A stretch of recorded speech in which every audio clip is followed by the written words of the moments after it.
ایک सास डॉक्टर के पास गई। इसने डॉक्टर को मुखातिब करते हुए कहा कि डॉक्टर साहब कोई ऐसी दुआ दें कि इस मर्तबा मेरी बहू का बेटा ही हो। 2 बेटियां पहले हैं, अब तो बेटा ही होना चाहिए। डॉक्टर ने जवाब दिया, मेडिकल साइंस में ऐसी कोई दवाई नहीं है। सास ने कहा कि फिर किसी और डॉक्टर का बता दें। डॉक्टर ने कहा कि आपने शायद गौर से नहीं सुना। मैंने ये नहीं कहा कि मुझे दवाई का नाम नहीं आता। मैंने ये कहा है कि मेडिकल साइंस में ऐसी कोई दवाई नहीं है। इस मौका पर लड़की का ससुर बोला कि वो फलां लेडी डॉक्टर। तो डॉक्टर ने बात काटते हुए कहा कि वो जाली डॉक्टर होगा। इस तरह के दावे जाली पीर, फ़कीर, हकीम वगैरह करते हैं। सब फ्रॉड है ये। अब लड़की के शोहर ने कहा कि इसका मतलब है हमारी नस्ल। फिर डॉक्टर ने कहा कि ये नस्ल चलना क्या होता है?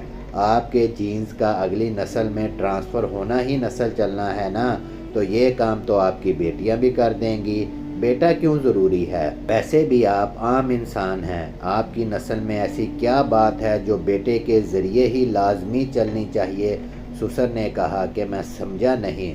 डॉक्टर ने कहा कि साहिवाल की गायों की एक मखसूस नस्ल है जो दूध ज़्यादा देती है। बिलफर्ज इस नस्ल की एक गाय बच जाती है तो परेशान होना चाहिए कि इससे आगे नस्ल ना चली तो ज़्यादा दूध देने वाली गायों का ख़ात्मा हो जाएगा। तोतों की एक मखसूस किस्म बातें करती है। बिलफर्ज इस नस्ल की एक तोती बच जाती है तो फ़िक्र होनी चाहिए कि अगर ये भी मर गई तो इसकी नस्ल का ख़ात्मा हो जाएगा। आप लोग आम इंसान हैं, बाकी 6-7 अरब की तरह। आखिर आप लोगों में ऐसी कौन सी ख़ास बात है? ये बात सुनकर ससुर ने कहा कि डॉक्टर साहब कोई नाम लेने वाला भी तो होना चाहिए। डॉक्टर ने इनसे सवाल किया कि आपके परदादे का क्या नाम है? इस मौका पर ससुर बस इतना कह सका, वो मैं। डॉक्टर ने कहा कि मुझे पता है आपको नाम नहीं आता। आपके परदादा को भी ये टेंशन होगी कि मेरा नाम कौन लेगा, और आज इसकी औलाद को इसका नाम भी नहीं पता। वैसे आपके मरने के बाद आपका नाम कोई ले या ना ले, आपको क्या फ़र्क पड़ेगा? आपका नाम लेने से कब्र में पड़ी आपकी हड्डियों को कौन सा सरूर आएगा? इल्लामा इकबाल को गुज़रे काफ़ी अरसा हो गया, आज भी निसाब में उनका ज़िक्र पढ़ाया जाता है।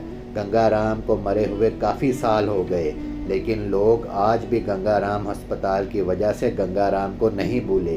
ईदी साहब मर गए, लेकिन नाम अभी भी ज़िंदा है और रहेगा। गौर व फिक्र कीजिए, कायनात की सबसे महबूब तरीन हस्ती रसूलुल्लाह सल्लल्लाहु अलैहि वसल्लम की हयात तैयबा पर और उनकी आल मुबारक पर, जिनको अल्लाह तबारक व ताला ने बेटे अता फरमा कर वापस ले लिए और एक बेटी से रहती दुनिया तक रसूलुल्लाह की नस्ल को पूरी दुनिया में फैला दिया। लिहाजा बेटी और बेटियों में हरगिज़ फ़र्क ना करें। बेटा अगर नेमत है तो बेटी रहमत है। अगर आपको हमारी वीडियो पसंद आई है तो वीडियो को लाइक करें और अपने दोस्तों के साथ शेयर करें।